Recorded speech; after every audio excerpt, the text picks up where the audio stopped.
வணக்க மக்களே, நாம இந்த ஆரோக்கியமான பதிவில் கொள்ளு பயிரில் நிறைந்துள்ள மருத்துவ நன்மைகளை பற்றி நம்ம விளக்கமாக பார்க்க போகிறோம். பல வகையான சிறு தானியங்கள் நமது நாட்டில் அதிகமாக விளைவிக்கப்பட்டு மக்களால் உண்ணப்படுது. அதில் மிகவும் பிரபலமாக இருக்கக்கூடிய ஒரு சிறு தானியம் கொள்ளுப்பருப்பு.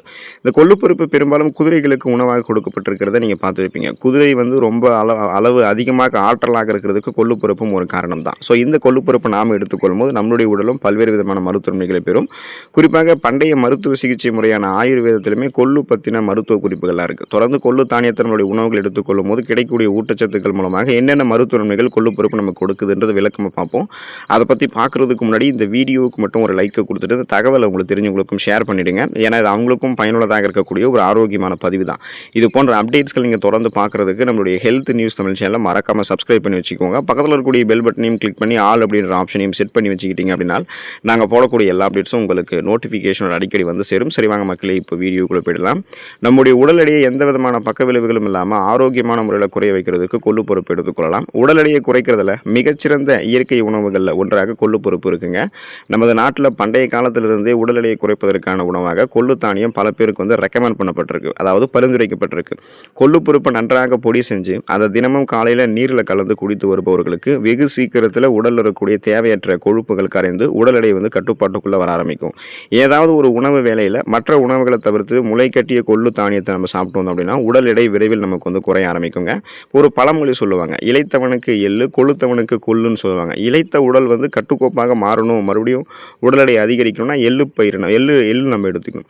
அதே போல் கொழுத்த உடல் அந்த கொழுப்புகள்லாம் குறைக்கப்பட்டு கண்ட்ரோலாக நம்மளுடைய உடல் எடை இருக்கணும் அப்படின்னா நம்ம கொள்ளு பருப்பு எடுத்துக்கணும். ஸோ வெயிட் லாஸ் பண்ணுறதுக்கு அந்த பசியை கண்ட்ரோல் பண்ணி ஏற்கனவே உங்களுடைய உடலில் தேங்கிருக்கக்கூடிய அதிகப்படியான கொழுப்புகளை எல்லாம் கரைத்து ஆற்றலாக மாற்றி எனர்ஜியாக கன்வெர்ட் பண்ணி எரிச்சிட்டு தொப்பையெல்லாம் குறைக்கணும் அப்படின்னாலுமே நீங்கள் கொள்ளு பருப்பு எடுத்துக்கலாம். அஜீரணம் செரிமானம் தொடர்பான பிரச்சனைகள் விடுபடுவதற்கு கொள்ளு பருப்பு எடுத்துக்கலாம். இப்போ நம்ம நல்லா டேஸ்ட்டாக இருக்கக்கூடிய ஃபுட்ஸ் எல்லாம் சாப்பிடணும்னு வச்சிங்களேன், இந்த ருசி மிகுந்த உணவுகளை நன்றாக சாப்பிட்டதுக்கப்புறம் ஒரு சிலருக்கு நெஞ்சு பகுதியில் எரிச்சல் புளித்த ஏப்பமெல்லாம் இருக்கும். இது எல்லாமே அசிடிட்டி, அந்த அஜீரணத்திற்கான அறிகுறி தான். மேலும் வயிற்றில் சாப்பிட்ட உணவுகளை செரிக்க உதவக்கூடிய அமிலங்கள் சரிவர உற்பத்தி ஆகாது. அப்போது சாப்பிட்ட உணவு மீண்டும் தொண்டைக்கு தள்ளப்பட்டு வாந்தி வருவது போன்ற உணர்வு அது கொடுக்கும். இது ஆங்கிலத்தில் ஆசிட் ரீஃப்ளெக்ஸ் அப்படின்னு சொல்லுவோம். நம்ம இப்படிப்பட்ட பிரச்சனையெல்லாம் அவதிப்படுபவர்களால் தினமும் காலையில் மற்ற எந்த உணவையும் சாப்பிடுவதற்கு முன்பாக வெறும் வயிற்றில் முளைவிட்ட கொள்ளுப்பருப்பு அல்லது கொள்ளுப்பருப்பு கொண்டு செய்யப்பட்டிருக்கக்கூடிய சூப் அருந்தும் போது இந்த மாதிரி செரிமானம் தொடர்பான பிரச்சனைகள் அனைத்துமே உங்களுக்கு தீர்ந்து போயிடும். ஸோ நீங்கள் சாப்பிடக்கூடிய உணவுகள் செரிமானம் ஆகிடும். செரிமானமான உணவுகள் ஊட்டச்சத்துக்கள் உறிஞ்சப்படும். அந்த அசிடிட்டி அப்படின்ற பிரச்சனை உங்களுக்கு இருக்காது. ஜலதோஷம் மற்றும் ஜுரம் நீங்கி போவதற்கு நீங்கள் கொள்ளுப்பருப்பு எடுத்துக்கலாம். ஜலதோஷம் மற்றும் ஜுரம் சிறியவர்கள் முதல் பெரியவர்கள் வரை அனைவருக்குமே ஏற்படக்கூடிய சகஜமான ஒன்று தான். மனிதர்களினுடைய உடலில் இம்யூன் பவர், அந்த நோய் எதிர்ப்பு சக்தி திறன் வலுவிழக்கும் போது இந்த மாதிரி பிரச்சனைகள்லாம் ஈஸியாக நமக்கு வரும், அடிக்கடி வரும். அப்போ இந்தியாவினுடைய பாரம்பரிய மருத்துவமான ஆயுர்வேதத்தில் ஜுரம் ஜலதோஷத்தால் பாதிக்கப்பட்டவர்கள்லாம் கொள்ளு ரசம் அல்லது கொள்ளு பருப்பு கொண்டு செய்யப்பட்டிருக்கக்கூடிய சூடான உணவுகளை அதிகம் சாப்பிடும்போது ஜலதோஷம் மற்றும் ஜுரமெல்லாம் வெகு சீக்கிரத்தில் குணமாகுவதோடு அந்த ஜலதோஷம் ஜுரமெல்லாம் வந்ததால் நம்மளோட உடம்பு ரொம்ப வீக்காக இருந்ததுன்னா அந்த வீக்கான உடம்பையுமே மீண்டும் சரி செய்து கொள்வதற்கு, அந்த இழந்த பலத்தை திருப்ப மீட்டுக் கொள்வதற்குமே இந்த கொள்ளு பருப்பு நமக்கு உதவிகரமாக இருக்கும் அப்படின்றத குறிப்பிட்டிருக்காங்க. ஸோ ஜலதோஷம் ஜுரம் நீங்கும் அப்படின்னாலுமே உடலை ஆரோக்கியமாக வைத்துக் கொள்ளணும் அப்படின்னாலுமே தொடர்ந்து நீங்கள் கொள்ளு பருப்பு எடுத்துக்கலாம். பெண்களுக்கு இந்த மாதவிடாய் பிரச்சனைகள் தீர்வதற்கு அவங்க கொள்ளு தானியத்தை எடுத்துக்கலாம். மாதவிடாய் காலத்தில் ஏற்படக்கூடிய வலி அப்படின்றது பெண்கள் மட்டுமே உணர்ந்த ஒன்றாக இருக்குது. ஒரு சில பெண்களுக்கு இந்த மாதவிடாய் முறையற்று வருவதோடு அதீத இரத்தப்போக்கும் மிகுதியான வலியும் ஏற்பட்டு அவர்களை அது வெகுவாக களைப்படைய செய்யும். ஸோ இப்படிப்பட்ட பிரச்சனைகளில் அவதிப்படக்கூடிய பெண்கள் கொள்ளு பருப்பு கொண்டு செய்யப்பட்டிருக்கக்கூடிய உணவுகளை அடிக்கடி சாப்பிட வேணும் அப்படின்றத நமது பாரம்பரிய மருத்துவ நூல்களில் குறிப்பிட்டிருக்காங்க.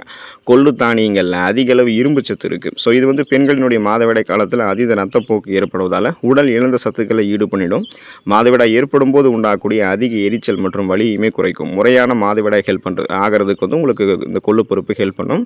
சிறுநீரக கற்கள் நீங்கி போவதற்கு கொள்ளு தானியத்தை எடுத்துக்கலாம். கால்சியம் மேக்சிலேட் எனப்படக்கூடிய தாது பொருள் நமது சிறுநீரகத்தில் அதிக அளவு சேர்ந்து விடும்போது சிறுநீரகத்தில் கல்லாக மாறி நமக்கு அது கடும் துன்பத்தை கொடுக்கும். கொள்ளு தானியங்களை அடிக்கடி சாப்பிடுபவர்களுக்கெல்லாம் இயற்கையாகவே சிறுநீரக கற்கள் ஏற்படுவதற்கான வாய்ப்புகள் இல்லாமலேயே போயிடும் அப்படின்றத மருத்துவர்கள் குறிப்பிடுறாங்க.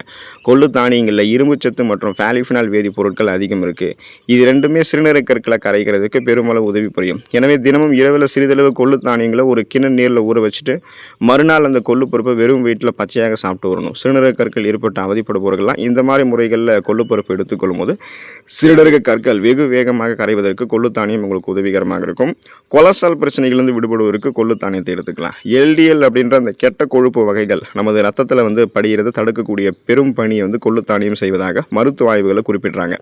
ஊற வைக்கப்பட்ட கொள்ளுத்தானியங்களை தினந்தோறும் 2 வேளை சாப்பிடக்கூடிய நபர்களுக்கெல்லாம் அவங்களுடைய ரத்த நாளங்களில் படிந்திருக்கக்கூடிய எல்டிஎல் அப்படின்ற அந்த கெட்ட கொழுப்பு சத்துக்கள் கொள்ளு பொறுப்புகள் இருக்கக்கூடிய அந்த லிப்பிட் அப்படின்ற அந்த குறைந்த அளவு கொழுப்பு சத்தால் முழுவதுமாக வெளியேற்றப்பட்டு அந்த ரத்த நாளங்கள் வழியாக ரத்த ஓட்டம் இதயத்துக்கு சீரான அளவில் போகும். இதனால் இதய துடிப்பு சீராக இருக்கிறதால மாரடைப்பு, பக்கவாதம், இதய தமனிகளில் வீக்கம் ஏற்படுதல், இதய தசைகள் வலுவிழந்து போகுதல் போன்ற எந்த பக்க விளைவுகளும் ஏற்படாது. இதயம் பன்மடங்கு பலம் பெறும். ஸோ அதுக்குமே நம்ம கொள்ளுத்தானியத்தை நம்மளுடைய உணவுகள் எடுத்துக்கொள்ளலாம்.